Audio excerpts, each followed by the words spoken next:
Hello, I'm Ian Scarr, Chief Executive of Woods Valldata. I've been asked to put together a short video just to explain how COVID-19 has affected Woods Valldata and our staff.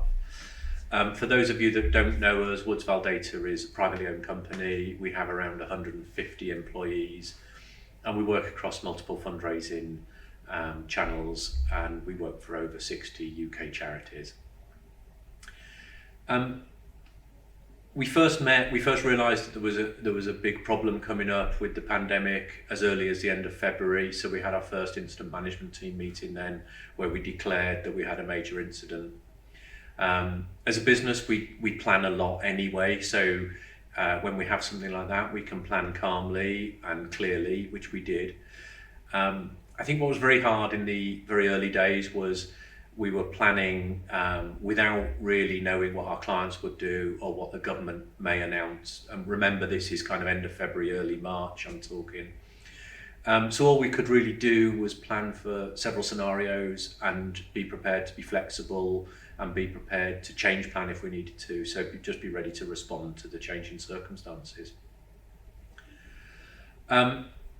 What we did do was agreed what our strategy was. I feel, and if you've got a strategy, then your decision making, when you talk about what decisions you should make, you can immediately link back to your strategy, and that helps with decision making. So we had three core pieces of our strategy, which was the well-being of our staff and families, the long-term viability of the business, and then long-term job security for the staff. Those were always our guiding principles, really. What we did initially was, of the 150 staff, they broadly split into, we've got 80 that could work from home and 70 who can't do their job from home. They're working on machinery, etc. So those people that could work from home, what we decided very early on was to purchase new laptops for everybody. That way we knew the technology would work, that our security wouldn't be in any way compromised. So we invested quite a lot of money into new technology there.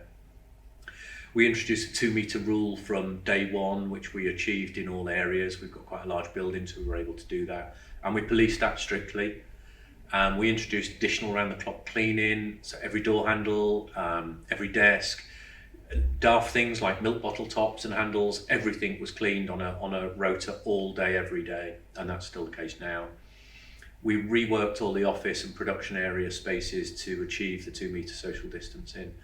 And I think really importantly, we communicated very openly and honestly with staff at all times. We didn't dress it up, there's no corporate speak. We just gave people the plain facts. It was a serious situation and people needed to know people knew how serious it was, but it wasn't the right time for us to be mincing our words in any way.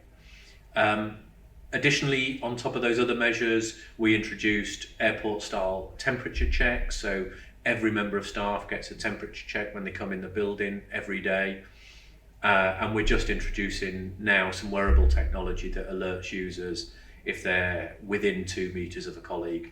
And that tracks where those instances go off. So if there are any areas, pinch points in the building, we would be able to deal with those and re-engineer that area.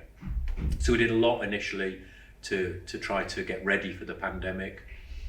Once the 23rd of March came and the government announced the working from home and everything else, I think, how did our staff feel really? I mean, the first couple of weeks was really tough. Staff were genuinely scared coming to work. It was very apparent. People were exhausted immediately. And we had staff, for example, abused when they were going to work by neighbours who didn't think they should be going to work. And I think what we noticed was staff suddenly had several major issues to worry about, any one of which on their own would be worrying. But they were worried about their health, their family's health, homeschooling, job security, partners' job security, paying the bills, etc. No one knew what was happening. And I think that's where that exhaustion came from. There was just so much on people's minds immediately. How do you get your shopping, etc., etc. And then we noticed that staff working from home started to feel quite isolated from the office, and often they're not working in perfect conditions. It wasn't easy for them either. So we've got all those feelings going on early on, and then we had our busiest April and May on record. So suddenly we're asking scared staff to work themselves pretty much to a standstill, which is what we had to do. We would normally, when we get really busy periods, use temporary staff. We couldn't do that. We didn't feel that was the right thing to do. We wanted to make sure that the building was as secure as it could be. Bringing staff in from agencies or whatever didn't feel the right thing to be doing, so we had to do it with our own teams. Because we were social distancing, it meant we were probably 20-25% less efficient than we would normally be. We had reasonably high levels of absence because of self-isolating, people shielding. So we had a relatively small team doing what were record amounts of work, and an exhausted team and a scared team. But they just did it, they just got on with it. No one moaned. I mean, literally nobody moaned, nobody had any self-pity. They just were incredible. They just smashed out long days, did an incredible job, accurately, efficiently, and just to give you an idea of how much work was done by the people, a relatively small team used over 1,500 hours of overtime during April and May alone. So people were really, really working incredibly hard. Once we saw the volumes continue to rise, because we had the space, we were able to bring staff that were currently working from home in to support their colleagues. So we had people working from that were coming in from home in post-opening fulfillment, support services. That was a massive morale boost when existing staff came in to help their colleagues. That was a really, really big deal for everybody, and helped a great deal.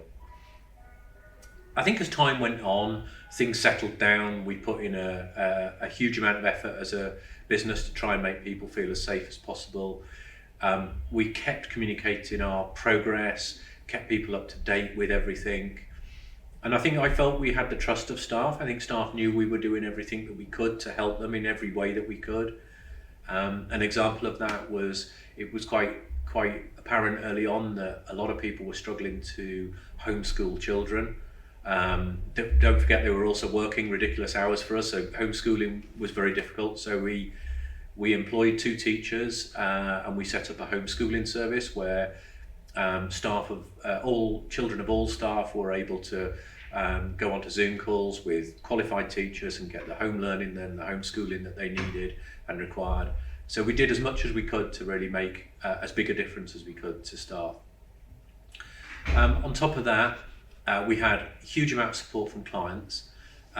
We were pretty much inundated with messages of support from our clients. That was just such a huge deal to everybody. One of our clients wrote to our MP. We had a fantastic video sent in from one client. All those messages everybody saw, and everyone took so much comfort from those messages, because I think a lot of people felt quite lonely at that time, quite alone. It was a strange time. So those messages really made a difference. The situation we're in now, we're at the end of September. We've officially gone back to business as usual, albeit a new normal. We haven't had to make any redundancies. We've not had to use the furlough scheme. We've been very lucky in that respect. We've not reduced anybody's wages, and the company's remained very strong financially. We'll effectively have kept the business in lockdown, and we will do that until at least Christmas. So that means that our plans for the peak period between October and December are already in place. We know that the plans that we have work. They were stress tested to the limits in April and May, so we know that the plans we've made work. We're also currently doing business continuity for about 28 clients whose offices remain closed. We're keeping with 2 metre social distancing rather than the kind of 1 metre plus. We feel that's important from a track and trace perspective. The staff that are working from home are continuing to do that, and will do it until at least Christmas. So I think if there is another national or local lockdown, we're already prepared. We don't actually have to do anything. We don't have to make any changes. We don't have to re-engineer any space. We're already in that lockdown situation. So we feel we're in a great position to continue. A few things that I guess we've seen finally, things that we've seen come out of the last 6 or 7 months. We've been inundated with weekly lottery inquiries. It looks like a lot of people are who don't run weekly lotteries are bringing plans forward for weekly lottery. I guess the second thing we've seen, which is not surprising, is huge amount of archive scanning requests. I guess with a lot of our clients working from home, they're not able to access critical documents that are in the office. So we're being asked to scan a lot of things and make them available on service for home workers. And the last thing we're seeing is a lot of consolidation within the sector. So perhaps from other suppliers, but I think also where charities are doing work in-house, they're now asking us to do that because obviously offices are staying closed. So we've seen quite a lot of consolidation of work.